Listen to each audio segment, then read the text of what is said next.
Chennai's public art has been monopolized by political and film posters. This is slowly set to change with the entry of graffiti as a public art form. Thuvakkam, an NGO known as the Midnight Cleaners, has been involved in cleaning up specific areas at midnight, removing posters, painting bus stops, graffiti on walls with social messages. And so is T3K, a graffiti crew in the city who have been trying to beautify the city with their art. Smitha TK speaks to these spirited citizens. Chennai's walls speak the language of politics, capture the glitz of Collywood, and even give you quirky cures for diseases. Volunteers in the city have taken it upon themselves and spend hours of their time cleaning up defaced walls of political posters and paintings. Come election time, and this poster madness will go into a frenzy. So much so that schools, colleges, and even private compounds are not spared. Today we have with us a resident of Gopalapuram who is here to tell us about this menace. Now, as a resident, first thing is my own compound wall is being defaced. That's the first thing. And secondly, what happens is stray cattle on the street, because it is not getting anything to eat, it eats these posters. So we are killing another creature, because that animal gets killed because it is taking some waste which it is not supposed to eat. Nobody is there to tell that stray cattle don't eat that. We also have with us Mr. Ramaswamy, who has filed a number of public interest litigation in this regard. So tell us how your anti-poster campaign has been so far.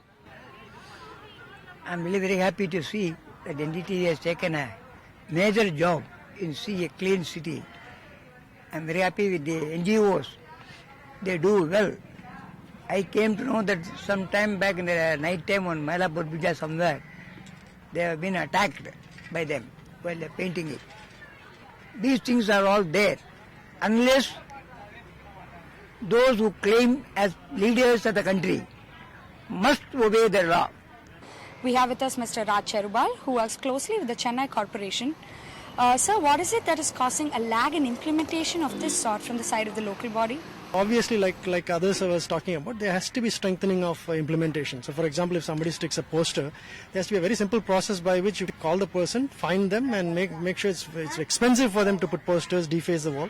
And, for example, if you stick poster on my wall, I should be able to take you to court and get compensation for painting my wall. Yeah, so it's my wall. I mean, you can't simply come and it's like pouring garbage on my head. It's my head. You can't do that without my permission.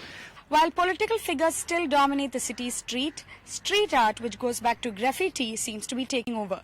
Now, this typically involves paint jobs at night, usually without the permission of local officials or property owners. Here we have a similar NGO, Thuvakkam, and Mr. Sudarshan is here to talk to us about their most popular campaign, Clean Up After Dark. Clean up after dark, it was like we first decided to clean up during the day, but we had many problems. People started us asking what is this, what we are doing. So we decided to do during night. We got permission from Chennai Corporation and then we started doing at night. So from the next day, people who started seeing their clean places, they stopped pasting their posters. The people from Mylapore residents started wishing us through Facebook and some social websites. We also have with us members of the Third Kind graffiti crew who say that they've been busted a number of times, but their work seems to be beautifying the city rather than defacing it. Veera, could you please tell us about how Chennai is slowly embracing this art form?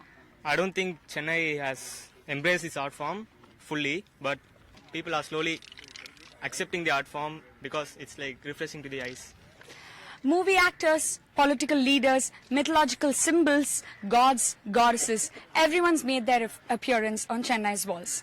But very soon, the landscape is going to change.